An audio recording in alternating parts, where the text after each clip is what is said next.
I'd also like to talk a little bit about recent progress or advancements in my life. I've did a little bit of a pivot from Microsoft Power Platform consultant to AI automation. The reason for that is because I think to break into the Microsoft ecosystem, you need to have enterprise connections.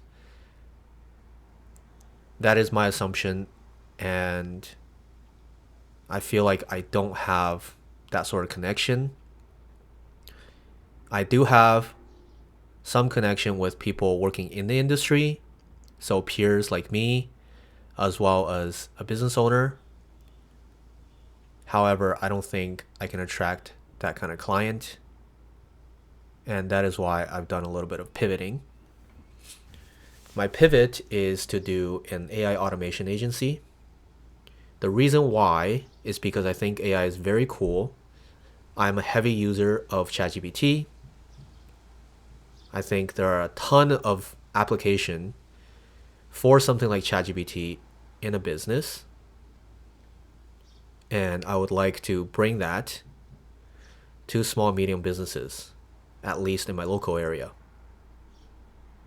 I've joined an accelerator program, it's about 6 months, to learn about business as well as how do we run an AI automation agency.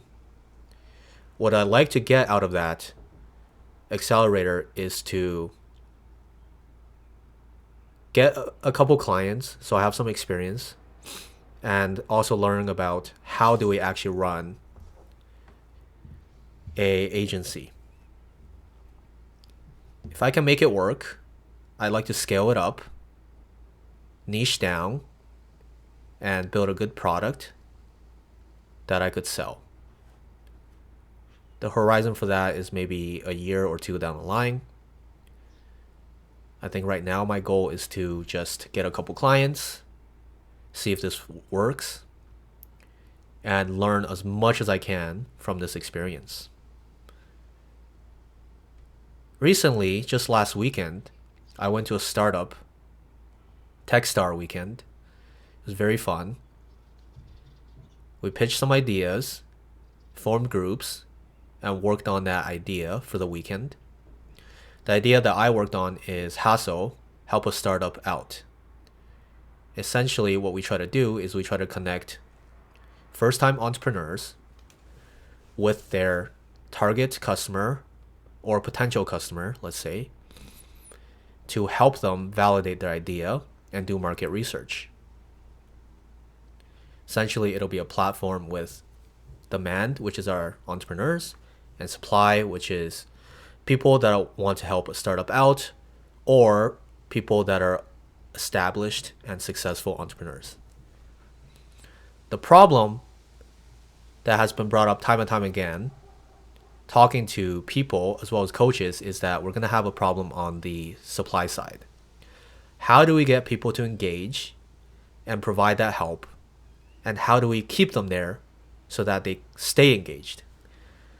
That is definitely a hard problem to solve.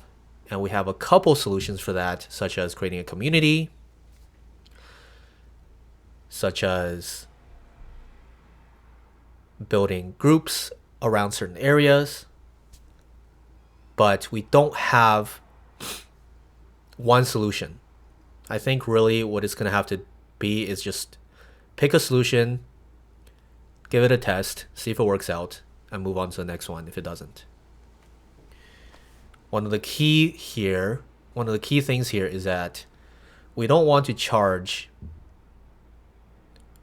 or rather we don't want to compensate monetarily to the people that are providing the help, because that'll decrease the quality of the people and will attract the wrong crowd. And I think that's a fair assumption, and I'm just wondering if that's the way we do it, scaling will be a huge issue. Anyways, we had the weekend to work on it, and our pitch won second place, so that was great. Personally, I didn't do the pitch. I helped out with the slide deck, as well as interviewing potential customers. It was actually very easy for us to do market validation. because everyone in the startup are potentially our customers. So we had a bit of an edge there. Then we interviewed a couple of people on the supply side. One of the people that worked with us is a coach and has a big network. So we were able to kind of bypass that initial hump and have a pretty solid idea and pitch going into the pitch competition. It was very fun. I already signed up for the next one, which is in September. I think surrounding myself with like-minded people, trying to do a startup, gaining connections, those are probably all the right things to do for me right now. So going a little bit forward, I'll have my second call with my success manager in the accelerator program. And I hope that we can plan out what my 6 month is going to look like. I hope I can get a clear roadmap of things I need to focus on and things I need to accomplish so that I can actually plan out my days and not feel like I have no clarity and waste time. Now, to be clear, I don't think I've wasted time during my last month in June. It's June 25th now, so it's almost been a month since I quit my job. I don't think I wasted time. I've learned a lot. I've met new people. I've experienced a lot of new things. But at the end of the day, I still don't have a client. I'm not making any money. Now, I don't think it's a huge rush to start making money. But I do think there needs to be a plan, a clear plan to get there. So that's what I'm going to try and figure out after that call with my success manager. I'm thinking I'm going to focus on LinkedIn and produce content on LinkedIn to get some inbound traffic, build a couple projects just on my own to showcase on LinkedIn, and share my learnings as I go. On the outbound side, I'm actually cold calling optometrists in my local area. And I'm not trying to sell or pitch them on anything. I have this script here, and it's basically a list of interview questions I'd like to ask them, just to understand more about their business, some of their pain points, and to see if they're even interested or require AI and automation. Called up about 20 clinics today, and from what I learned, it seems like they don't really need AI and automation, just from the 20. They have their own all-in-one system, and it kind of automates a lot of their workflows already. But I did find a potential thing that I could probably target, which is some of the clinics, when I call them, right, I actually get put on hold. One of them put me on hold for 4 minutes. I counted. I did a little bit of research, and it said that there's a pretty big drop off when you put people on hold. So in the first couple minutes, you lose maybe 10-20%. And longer than 5 minutes, you're going to lose up to 50% of people.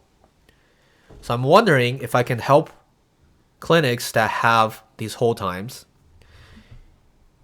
to set up like a voice assistant agent and have them route their calls to these voice agents when their front desk admin are overwhelmed. I think that could be interesting, but what I don't know is if that's enough of a pain point to these clinic owners. Maybe it's not that big of a deal and they're not actually losing that many clients. I really don't know. So I think what I need to do is I need to actually ask them that and dig a little bit deeper. So I think for tomorrow, I'm going to call up another 20 to 30 optometrists and try to work through this and eventually call up all the optometrists in my city. And then maybe we'll go to dentist next.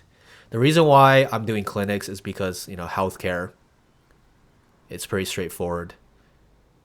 And it's just something I'm trying out to do some market research. So yeah, that's pretty much my plan for now. And we'll see how that goes.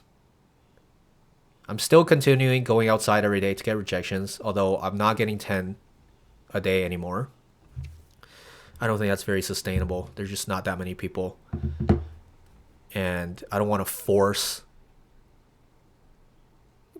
because let's say somebody's busy and they're, it's very clear that they're trying to get somewhere.